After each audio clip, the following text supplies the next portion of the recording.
I was at the Trade Center as an example. We worked 4 stories below the Trade Center for many days, but I was gone like 300 days a year. I made the decision, money is not everything. If you do well in business, people look at you and they get jealous. No, don't trade time for money because time is very limited. Money, what are you going to do with all of it?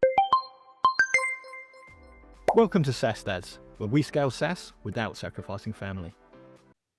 All right, welcome back for another SaaS Dads. We've got Michael Reimer with us today, mate, from CRM Pros. How are you, mate?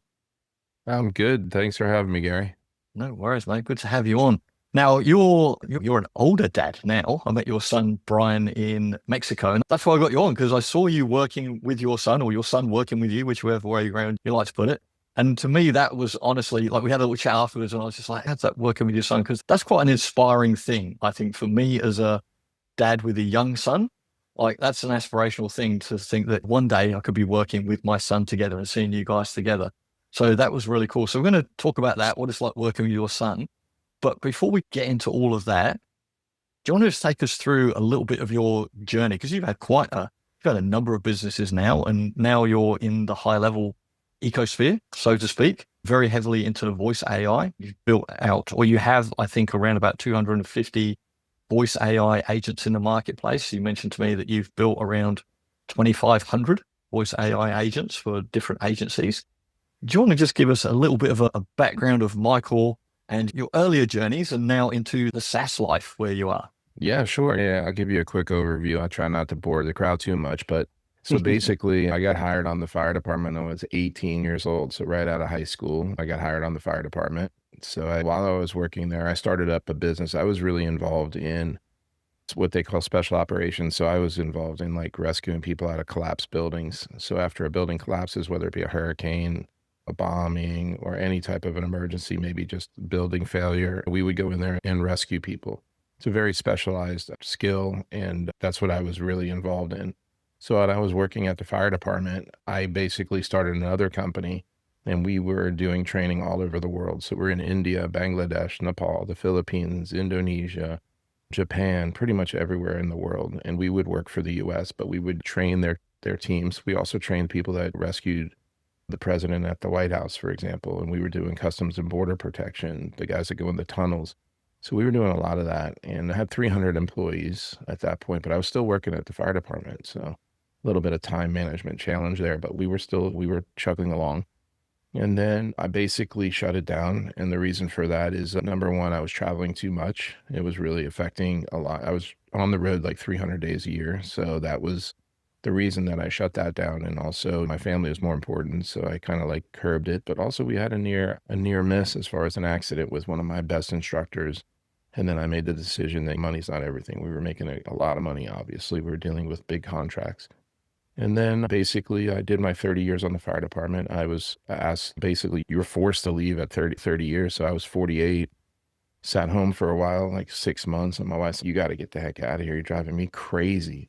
So I started up a marine business because I really enjoy boating. I'm in South Florida. So we worked on mega yachts for all the celebrities pretty much in this area that come down. And Jeff Bezos's boat we've worked on, his new wife's boat, Dustin Johnson, the golfer, just tons of, so Enrique Iglesias, just tons of boats.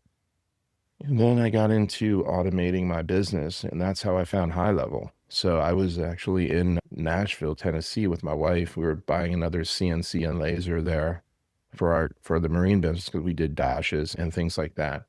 And and this was 4 years ago, Gary, and people didn't even know how to spell AI 4 years ago. Like, you never heard about it. And they were doing a session on using AI for your business. I said, you know what? I got to sit in on this. I really don't know much about it. And I like learning new things.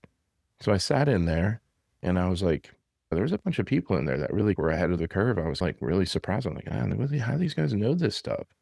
So I left there. I was so intrigued. I'm like, oh my gosh, this is unbelievable. Like, I got to figure this AI stuff out. And this is 4 years ago.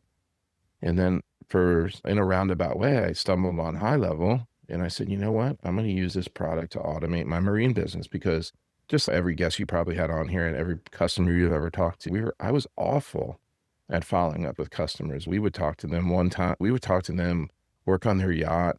And if they came back next year, that's great. If they didn't, we wouldn't even know. And some wouldn't. And maybe they come back 2 years later and we're like, oh, we haven't seen you in a while. It's been like 2 years, really? Oh my gosh. We were awful at it. People would call, we wouldn't return their calls. We were so busy. But we have 5-star reviews, and we were the most expensive in town, but we were busier than we could be. I said, listen, I got to get this under control. I wanted to use HighLevel. Then I jumped into HighLevel and I jumped into the AI, and the rest is kind of history. I enjoy it more than pretty much any of the other businesses I've ever had. I really love it. It allows me to have some freedom, work at home. I was doing it both, working at my marine business. I was doing this as well. But then we said, you know what, we're gonna automate other marine businesses. And Gary, I'm sure you've heard this story too many times. People are in HighLevel, they're gonna automate their business, and then they're like, oh, I'm gonna automate other whatever business they're in. I'm in marine. I'm gonna automate other marine businesses. And then you say, wait a minute, I'm gonna automate different types of businesses. And next thing you start up an agency. When I started HighLevel, I never even dreamed I was gonna be in an agency like this. So then I jumped into that, and here we are, and I get to meet guys like you. So it's a good day for sure. That's quite a journey, like going from joining the fire department to building working in the fire department, staying in that job for 30 years and building a company with 300 employees. And then the switch through to marine, and now into only 4 years. I say only 4 years, but 4 years is almost an eternity in AI world. I love the world it is. Yeah. It was different, Gary. Yeah. Yeah, but it's not a huge amount of time. But I'm very intrigued, right? This answers one question for me as well, because you have a very calm demeanor. I've noticed that when I speak with you, you're very calm. And I can only imagine that comes around from being in high pressure situations. If you've got to learn and train people and be involved in actual rescues, you've got to be calm. Is that just part of your natural demeanor, or you just learned that through? Yeah, no, that's pretty much it. I've been in a lot of crazy situations, life-threatening situations. And I was at the Trade Center as an example. We worked 4 stories below the Trade Center for many days. I've been on Dateline. We rescued a guy out of a trench that was in there. He lost his best friend right next to him. And I've been in a lot of crazy situations. But at the end of the day, you got to remain calm. And the downside of being so calm is like when things go on around the house, somebody falls and gets hurt or whatever. I'm like, hey, that's no big deal. I downplay that all the time. And my wife's like, you're never like excited about this. I'm like, no, there's nothing to be excited. We got to get it handled. That's it. But that's just how I am. I'm a list guy and like to organize things and get them done systematically, and just how I'm programmed. It's just a little different. Yeah, for sure. Yeah, absolutely. Let's come through your journey I'm really interested in this, of being in the fire department and building that company, like a global company of 300 staff, while you're working a full-time job. Now, I don't know what your schedule is like with the fire department. I know they have rosters of certain number of days on, certain number of days off. So you get a fair bit of freedom and flexibility. But doing that, even with a roster, whatever that was, and please do tell us in a minute.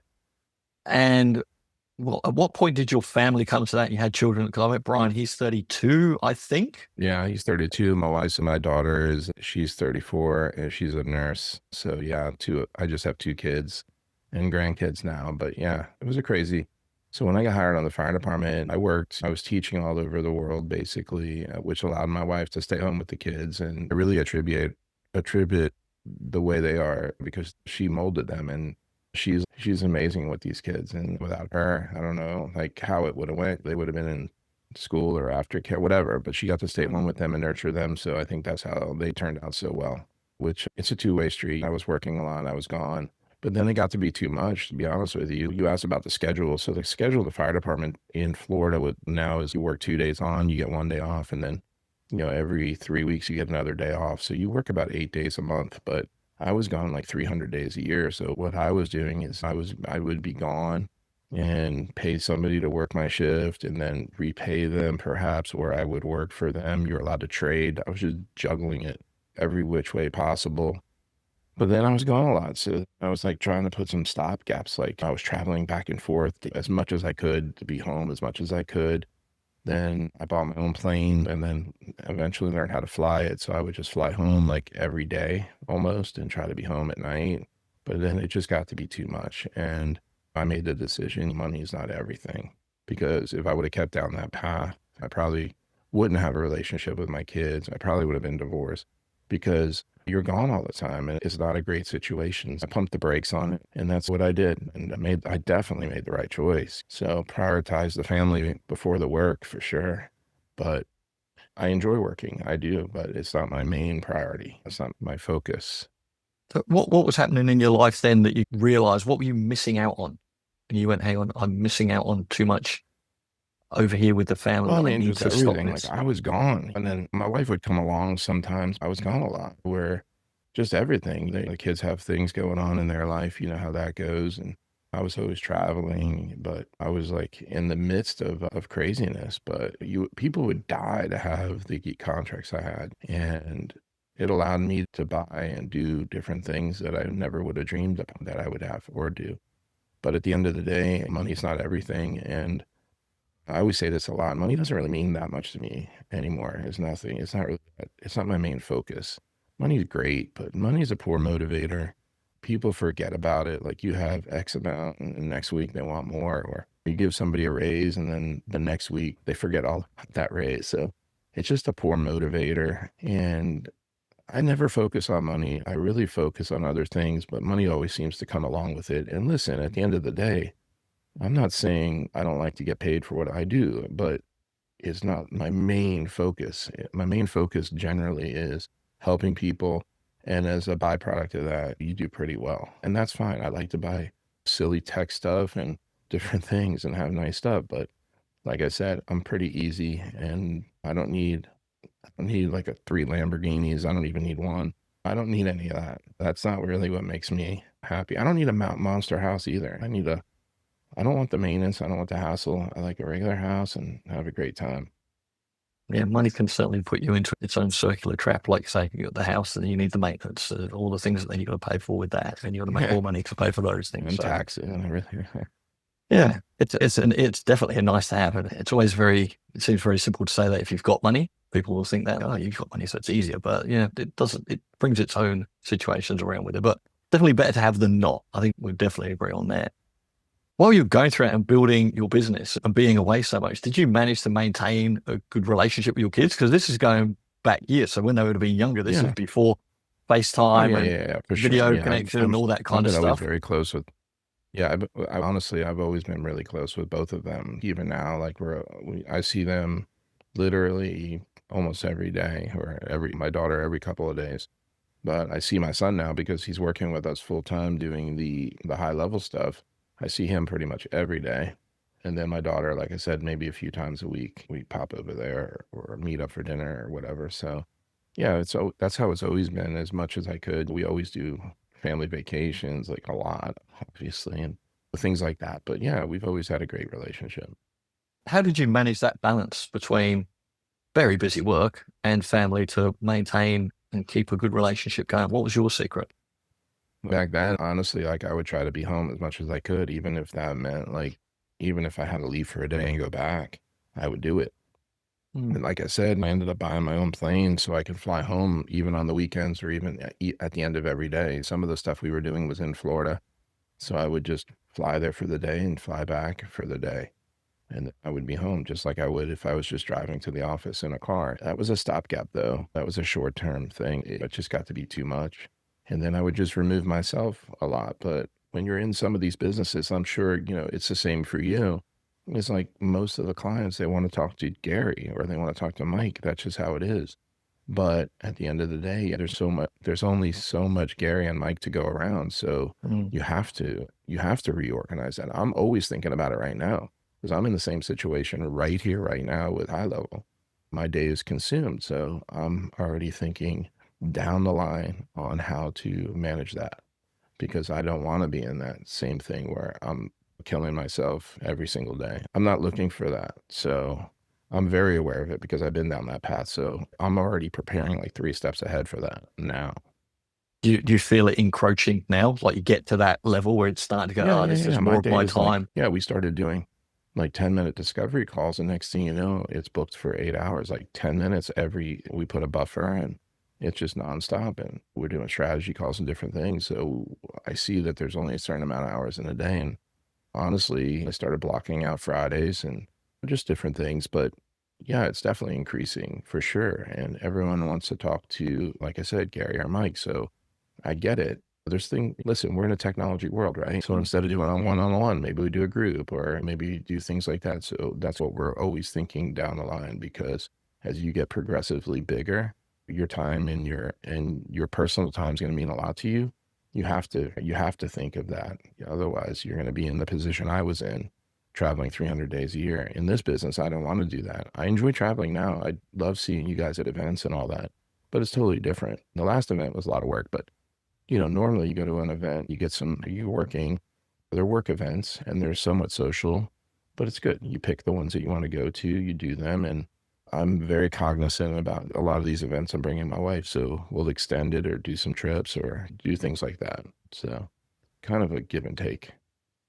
What about people that listen to this maybe and they're in the grind right now? You've been through a couple of businesses, you've had some financial success. I assume you've got some safety nets financially around your home and savings, all those kind of things, right? So it is a little bit easier if you've got some financial security to go, all right, I'm going to pull it back because I don't need the money. We talk about money is nice to have.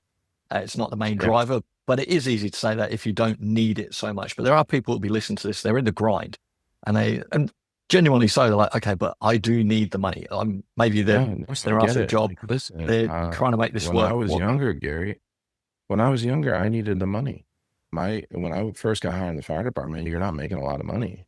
And it was a big deal for me to have my wife stay home. And I had to make up that income because she was working at a bank. So I had to make that up. And yeah, it was hard.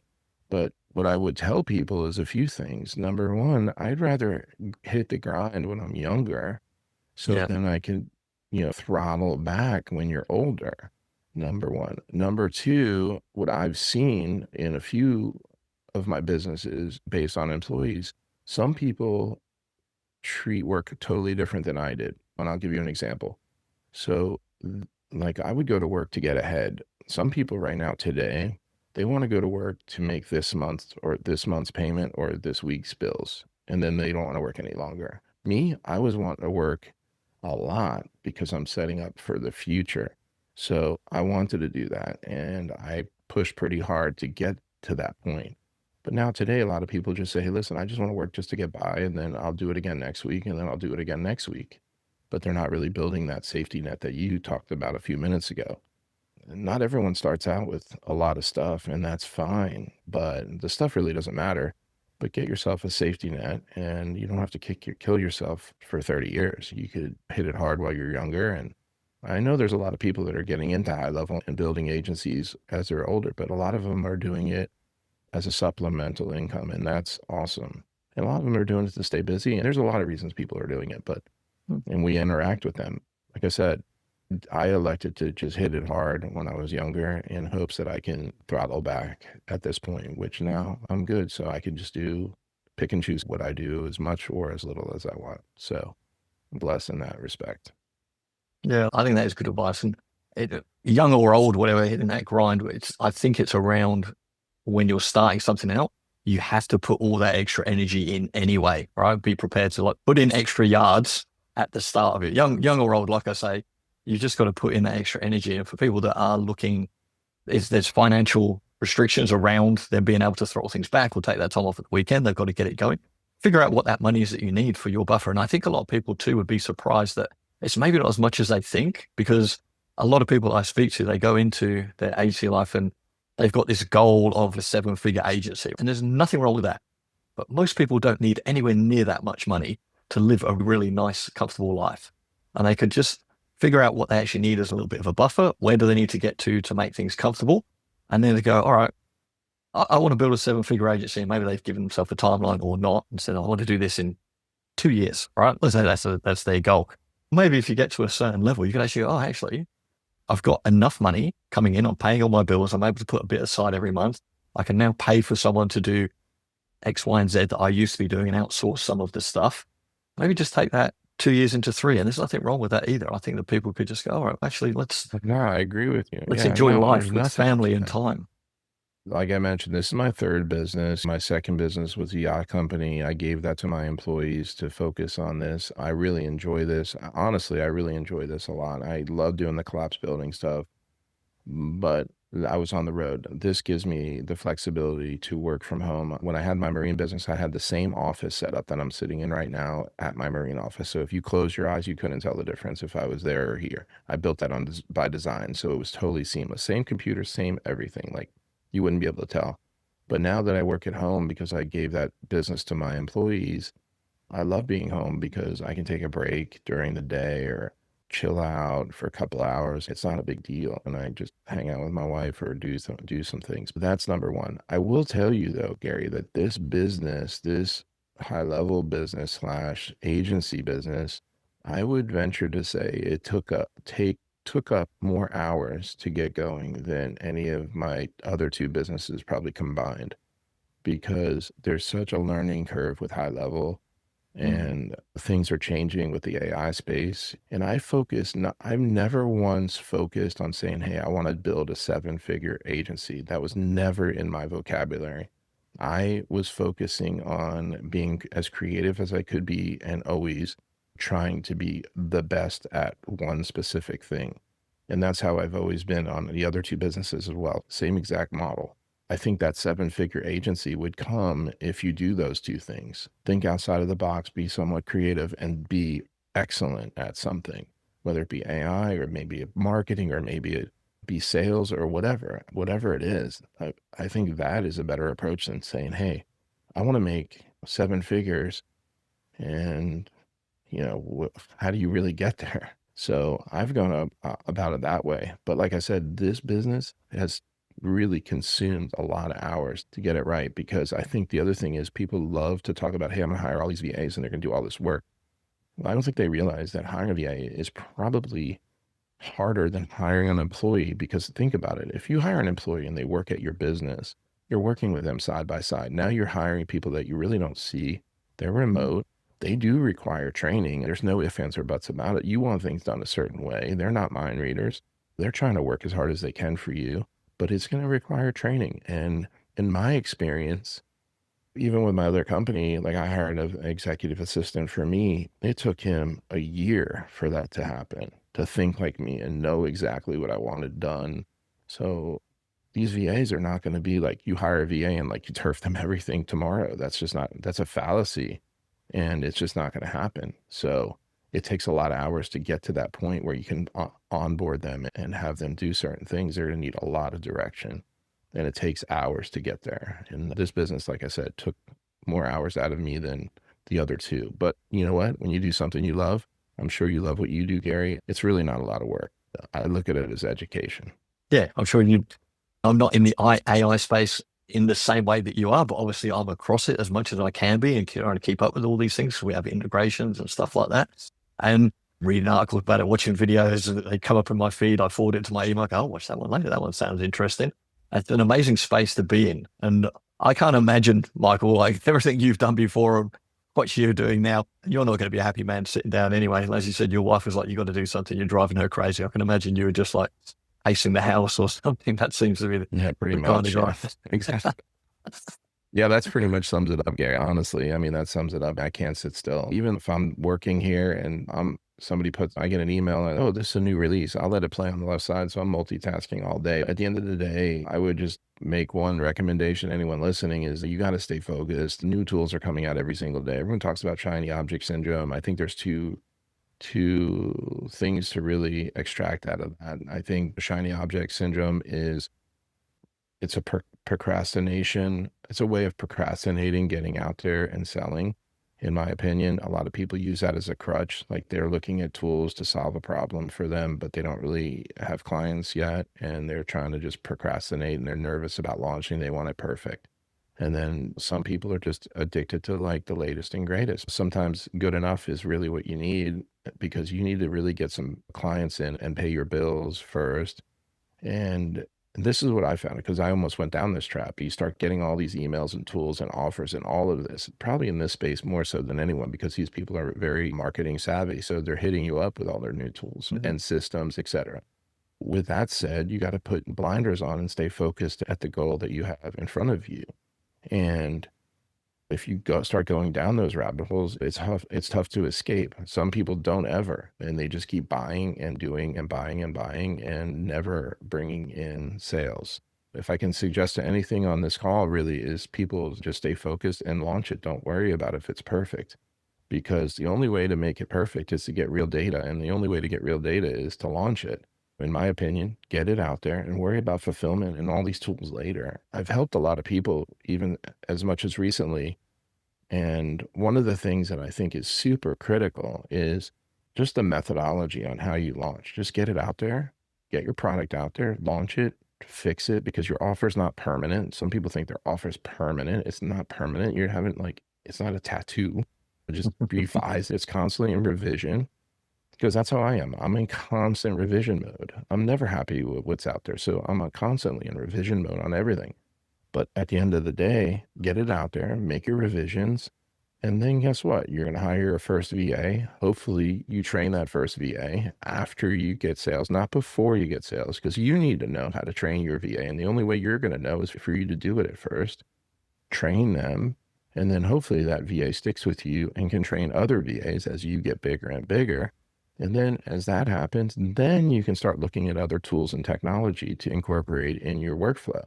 Right now, HighLevel pretty much has everything you could probably ever need or want.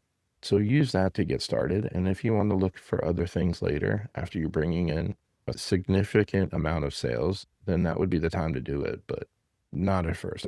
Gary, you'd fall over. Obviously, I do a lot of voice stuff. I get people on a call and they're like, I'm looking for a new voice platform. I was like, oh, what was the problem? He goes, oh, I've never used HighLevel's voice platform before, but I'm looking at something different. I'm like, why don't you just use what's here? I've got like 2,500 agents out there that are doing very well. Why not start with that? If you're not happy for some reason, or you have a specific use case, then by all means, look elsewhere. This is right here. You're looking at tools before you even tested the first one. That's just some advice on people that are listening to get started. Yeah, shiny object syndrome. I'll confess, I've been very guilty of that over the years, jumping from one tool to another, or just looking at different things. I used to do same here. I used to do a lot in SEO. That's like our agency background and how I got started in the digital world. And you say, like, it's very attuned to sending you offers because they've got very smart marketers. Oh, there's a new SEO tool. There's a new article writing tool. There's a new this, there's a new that. I now have a post-it note on my screen of my desktop here. And it says, if it's not value, it's noise. I now have that as a mantra in my head that when I get new things come through, it's like a magpie looking at something shiny. I'll still look at them. And then I have to pull myself back and go, hang on a sec, guys, you've got a tool that already does this. Or are you going to use that? Do you need that in your business? Is that critical for you? No, it's not. Delete it. Get rid of it. Or let it flush out and they come out, brand new tools come out, and guess what? They're a flash in the pan and it doesn't really do what it say. Rather than jump on it early, let it work through it, go through its paces. And if it proves to be valuable to a lot of other people, then maybe take a look at it. Yeah, absolutely, mate. So what was it about voice AI that brought you from fireman, disaster recovery, marine boats to AI? You're pretty big in the AI world now, right? From only 4 years ago to not being in that space. You were running seminars, webinars, built 250 agents in the marketplace, 2,500 for different clients. That's quite a big jump from someone who wasn't really in the technical space before. What did you see there that you went, okay, I want to get into this? What really attracted you? Like a little background. So even when I was a kid, I've been always techie. I've always been into technology, the latest and greatest technology tools and computers and stuff like that. And when we started the marine business, we weren't just marine mechanics. We were basically doing IT on these boats. So we would throw in Starlinks and VSAT and automation, basically like home automation systems, but on big yachts. So it was very technical. That's what we did, is very technical. And when I got into HighLevel, one of the biggest things that I wanted to do in my marine business was answer the phone, because our phone, we were awful. Like I said, people would call, we wouldn't get back to them. We were just busy and it was like no big deal. Like we wouldn't even care. We'd almost write it off. We were just so busy. But at the end of the day, a lot of stuff was falling through the cracks. So I said, listen, I'm going to start I need to get a voice agent on this marine company. And then I was doing outbound calling then too. I said I had the inbound, but I want to do outbound. So I did outbound calling, and it was just for doing proactive service reminders. Basically, when their yacht's up for service, I would hit them up at 11 months saying, hey, you have a month, because people would just lose track of time. And I found it very profitable. We were making a lot of money just doing that. So I've been techie. Now, as far as the voice stuff, listen, when I got into it, I'm like, wow, this voice stuff is very sexy. People love it. It's very attractive. But I did find out, Gary, it's very difficult to sell. If you're building and just say, hey, listen, I'm going to be a voice agent guy. And that's what I started. And he was like, I was a failure. I couldn't sell it. It was very difficult to put it in businesses because most mom and pop businesses, they're very apprehensive about AI right out of the box. But also they don't want to give you their phone number and take control of that. They run their business on their cell phone, personal cell phone in many cases, and they're very apprehensive to give that up to a technology that maybe they don't believe in 100%.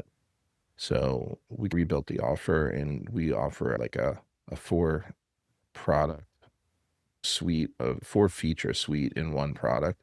And it basically changed from that point on, and then it just exploded. And that's the way that we do it now. It's not a la carte. We do database reactivation, reputation management, voice, conversational AI, and sometimes back up their website, either existing or new, with high-level features, onboard calendar on the website, chat, obviously, and then backed up with forms and automations. And that's basically what we do day in and day out.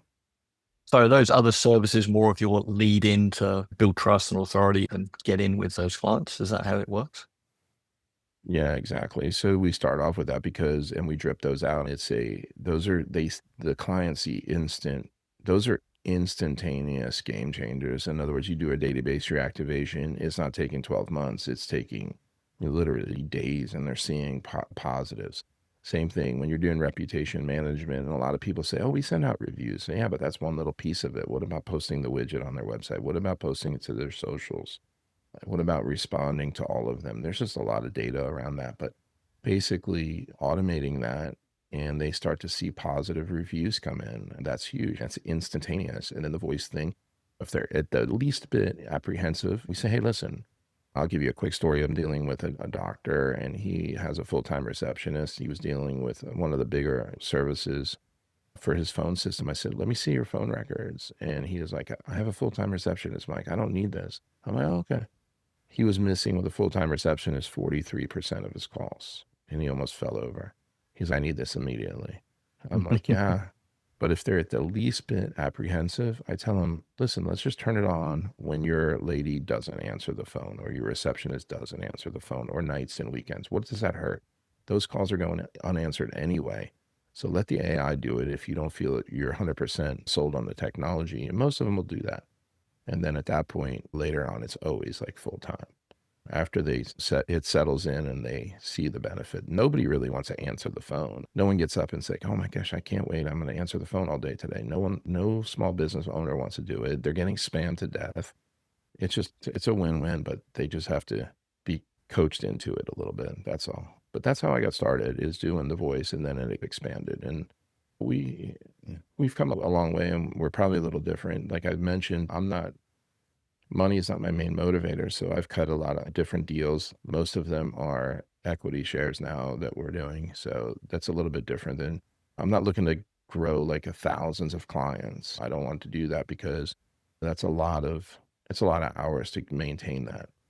And I'm doing more select clients, but doing equity shares because it'll pay off in a few years, because a lot of those want to exit. There's just different ways, but that's what we're focusing on, more specialty deals rather than monthly reoccurring deals. That's what we are dealing with. And where does Brian fit into the business with you? You've got father and son. I'm not sure if your daughter has anything to do in the business either or not, but she doesn't. She's a nurse, but okay. Yeah, she's a nurse, and she stays home now because they have young kids. So she stays home, and my son-in-law, he's a firefighter. So, we have his side business on HighLevel. But my son, he was working with me in the marine business, but not in the same business. He had his own business. He was running CNC and lasers because he would cut all the dashes and do decking and things like that. So he had lasers, a bunch of lasers and CNC machines. And when I got out of the marine business, I asked him, I said, it was not immediately. Our workload got so intense that I needed another hand, basically, just to help in the States. I have another person that works full-time in the States as well, but I needed somebody like my right-hand man that I can rely on to handle certain aspects.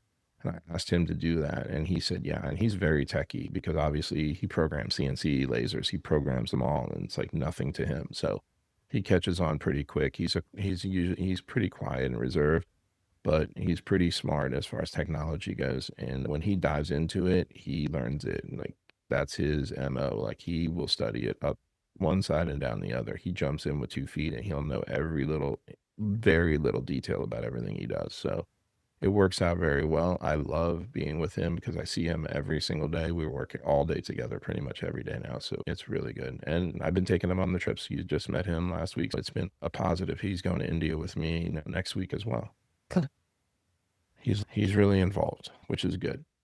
Yeah, like I said, that's super inspirational to me. I would love to think that at some point in time, I either work with my son or help him setting up a business or something. I think that's such a positive thing. And so I think that's such a testament to what you've managed to do. Like people are hearing your story now about building these other businesses, managing to maintain a relationship and be as close as you can to your kids whilst being very busy and traveling so much, to now having such involvement every day with your son and working together is just, it's just amazing. That was like really inspirational to me when I saw you guys together, and something that I definitely aspire to be, mate. So that's amazing.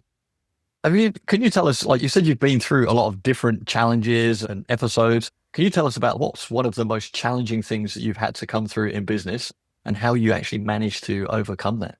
Yeah, I've had obviously a lot of challenges. So first of all, let me tell you something. There's one thing that, when you start to be successful that you need to worry about. And that one thing, if I can summarize it in one word, is jealousy.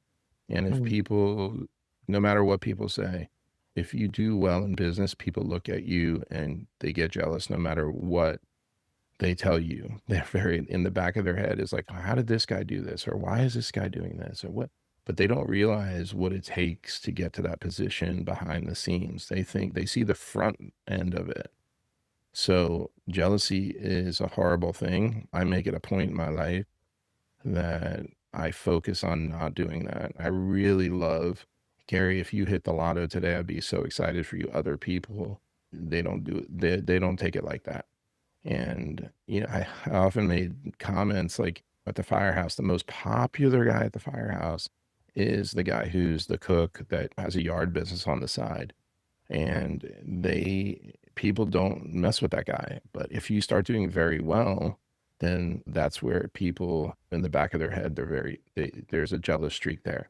And it's sad, honestly. I would rather see them refocus that energy to be positive in their life, but that doesn't happen. And it affected me really bad because we were doing very well. Like I mentioned, I had 300 employees. I had some high-level people working, not high-level, executive people in the fire service working for me. I had, a lot of jealousy going on. I caught people that were working for me taking checks and doing things like that and had to let them go. I was mentioned I was at 9/11. I came back and the fire chief, he basically was trying to profit off of that disaster. Called him out because I said, this isn't right. I lost personal friends there. That's the reason I was there. I lost 6 people that I'm very close with at that incident, people that I went to dinner with literally the week before and with my wife. And it was tough. And I ended up firing a few people out of my business that was working with me part-time, but they were very high up in the fire service. And then the fire chief, I went to head with him because I told people don't subscribe to that, because that charity that they were promoting was skimming 50% of the proceeds from the victims, the families of 9/11. And I don't agree with that. And let me tell you what happened. Not a lot of people know about this. I do talk about it. I'm not ashamed of it. It's not my shining point in my life, but it's a silver lining. And I'm always positive about negative things. But so they went after us. They went after me personally because I challenged them. I fired the one who now has been fired for stealing. And the other is the fire chief, and he was promoting this charity and benefiting from that. And those two conspired to be vindictive, and they went after some of my employees and myself. And they went so far as even having us arrested. And they accused us of that basically we weren't certified in CPR and we were taking money from the city. So they considered that theft. And I never been in trouble before. And it was a fight for 2 years. And we won, obviously. We won. Everyone got their back pay, pensions, everything. But it was done on purpose. It was done as a vindictive move.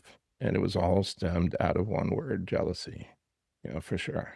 So, yeah, that was a pretty significant event.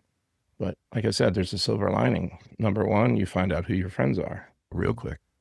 So I keep my circle pretty close. I do. Never really been in trouble before. I was at the Epcot Food and Wine Festival with my wife when this all went on. Basically, it was a 2-year fight for us. Every single person got their job back and got all their back pay, and those other people are no longer working. So it all worked out. But I did find out, like, if you're not a fighter, you would have been ran over. So I had the resources to fight it, and we did, and we won. But that's a hard thing to overcome, and jealousy's out there. I don't care what anyone says. People are jealous of me sitting right here. They're jealous of you being on this podcast, and it does happen, and just be ready for it and try to refocus our energy into something positive for sure. How did you get through all that? 'Cause that sounds very stressful. How did you get through all that with your family? It was a nightmare. Yeah, it was a nightmare. And they were doing it to impact my business is really what they were doing. They were trying to impact my business. And it was fine because I found out, like I said, who your friends are. I have long-term friends that I've known forever. They all know it's ridiculous. You talk to anyone in this business, in my business, they all know it was ridiculous. What they tried to pull, it was so obvious. But at the end of the day, you still have to fight your way out of it. And it's a fight. And they even brag to the point like, hey, listen, let's take them for the ride, meaning let them go down this path and spend money and fight it and have that stress. But at the end of the day, you do what you got to do and you get through it and everything gets dropped and it's back to business. And then people forget about it very quickly. I don't forget about it. I don't hold a grudge about it, but I don't forget about it by any means. But at the end of the day, it makes you stronger. And it's a lesson, and there's always lessons. And this is a perfect example. And that's why I'm never, ever jealous of anyone that does well, because I know the pain they've been through on the back end to get there. Yeah. And what about now? How do you think that the HighLevel community is different from other business communities? Oh my God. So when I first got started in HighLevel, first of all, I went to that Facebook group and I was probably guilty of it. Like I see now, I asked probably like looking back, I'm like, these are the dumbest questions I could have ever asked back then. I look back, I'm like, what was I thinking? What? But one of the things that keeps me in doing this, honestly, is that HighLevel is such a moving target that you'll never be bored. One of the things that really impressed me, if I had to summarize it in one topic, is you go into that Facebook group and you think to yourself, this can't be done. And people are so resourceful and determined to get it done. And they do it and they find these workarounds. And you're like, my head spins because I'm like, I have an engineering background. I have a degree in engineering, but I look at things a lot different than most people, but my head's spinning that these guys pull some of this stuff off. And I was like, these people are the most resourceful people I've ever seen in my entire life. In the fire service, you're very resourceful because you get a certain set of tools and you have to go out and handle any situation that you can come across. These guys are the same thing. You get a certain set of tools and they have to handle their business with these set of tools and they make it happen as well. But more of an extreme, like they just think so far out of the box. It's so crazy. It's so impressive, really. And that's what blew me away. And that's what keeps me motivated every single day. This is a moving target. If it was a stagnant target and HighLevel that was perfect and never did any of these crazy upgrades, I would be gone already. I would be so bored. I'd be like, all right, this isn't fun anymore. But it's fun because every day it's a new adventure. That's for sure. Definitely is. Yeah, you're right. There's so many crazy things that people come up with to solve situations in the community. Get yourself, Gary. You did. Yeah, we did. Well, we came up with a problem to a solution to a problem that we had, basically. And then shared that and people liked it and turned it into a whole system, basically, and then grew and compounded on that. But also the community as well. I think it's such a nice, friendly community of people willing to share. And if I can share this story, Michael, if you don't mind, about how our first interactions in the community were actually not a good one. Like we actually had something where someone that you had hired had actually copied part of our website, like our entire landing page, and put it into your website. We were like, this is not good. And I didn't know who you were. And I complained to someone at home and said, hey, this guy's ripping us off, basically. And then I actually spoke to you and found out, oh no, someone's actually done that and they shouldn't have copied it. And then we had a nice conversation and they would be to your events. And you just realize like it's been a nice journey from a point where I went, oh, who's this person ripping us off? To then meeting you and actually realizing, going, hey, Michael's actually a really nice guy. And I've just found that generally through the whole community that everyone is just really nice. They're willing to share. If there are ever any issues, you just work it out and just move along and get along. And everybody seems to want the best for each other and they're willing to learn and grow from that. So I think for us, we were not great standing stars. Hey, look at us now, basically. I think the community is an amazing thing. That was crazy because a lot of people do it. You hire somebody to do a job, whether it be a VA part-time or even, I know a lot of guys use Fiverr or Upwork or one of those. And keep in mind, when you're paying people by the job, they're going to take shortcuts. And that's exactly what went on here. And I was like, listen, that's not good. So we made the changes, but at the end of the day, you have to watch with using some of those services. But you mentioned about sharing, and that brings up a really good point. In my marine business, I was a local business. So we had competitors because we were competing in a local market. But when you're in HighLevel, I share everything I have pretty much. Almost the sky's the limit. I do have some restrictions because some of it's proprietary to clients, but anything I have is pretty much open book. I pretty much share as much as I can. And I do that on purpose because I remember getting started and I didn't have very many resources. I didn't know where to turn. So I try to, what am I going to do, Gary? I'm going to have these files or these systems or this stuff just sitting on a Google Drive somewhere and somebody else is struggling to make it. Like, why not just give it to them and let them take a little bit of a shortcut? Because maybe like later, years later, maybe I'm struggling and I need help and that person will reach out to me. And that's actually happened, in this HighLevel community. I feel that there's so much, so many potential customers out there that the competition isn't like a small business like what I had. I don't feel it. I'm like, let me back up. I said I built 2,500 voice agents. Yeah, but that's not just for my clients directly in my agency, though. I never would have imagined that I would be building voice agents for other agencies because I always thought when I first got started, these agencies are a competitor. Why would I be working for them? But now we do so much agency work. It's like a totally different situation. Like they're not my competitor. Like I never even come across their customers. You know how many customers are out there? It just doesn't happen. I think that's why a lot of people are more willing to share. It's so wide open. And I see it a lot in the group. People are sharing. I do it a lot, and willing to help people. But I think it's a positive thing and it's a two-way street. They'll come back and help you as well. But yeah, there's a lot to learn. Just keep your eyes open for sure. Yeah, absolutely, mate. I want to ask you, you're SaaS dad, you're actually a SaaS granddad. What's wiser Michael now?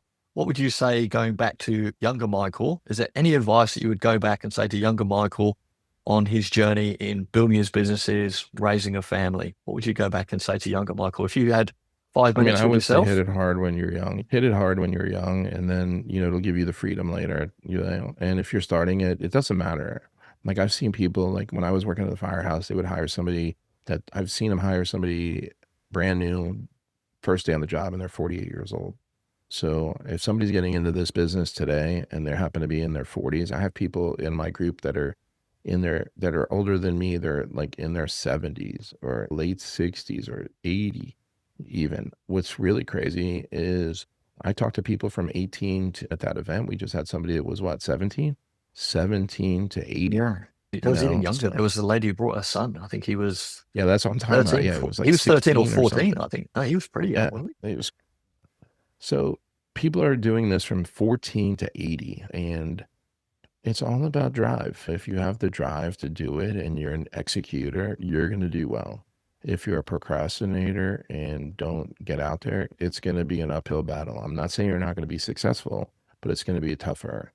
But as far as growing up like that, I would say my points would be get started and put the hours in early so you can throttle back later, and then you can select how much or how little you want. I would also suggest, don't trade time for money because time is very limited. Money, what are you going to do with all of it? Okay, you're going to have some cash. That's great. A lot of times that causes problems in people's lives. Your best bet is really to focus on what matters most. And, like I said, do it when you're young and you can throttle back maybe, or have a little bit more freedom as you get older and when I say get older, I don't mean years in life. As your business matures, you can throttle back or throttle up as you see fit, or even hire somebody else to take the reins a little bit while you take a little step back a little. I say that, but I didn't do that because my marine business, I didn't hire somebody to take it over.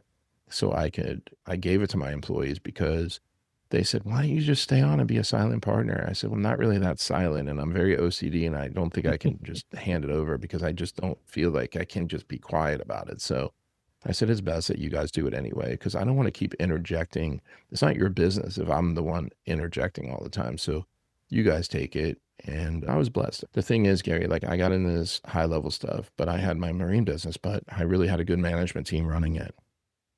So I didn't have to be involved with it. So I had the luxury of jumping in on the AI stuff pretty much all day, every day, even though I was running that company from afar.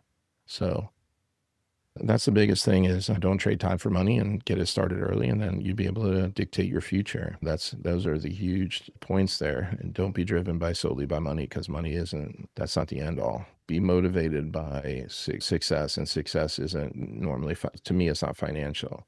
Maybe it's like your success is creating a lifestyle that you can do whatever you like. Maybe success is being the best at something that you can be.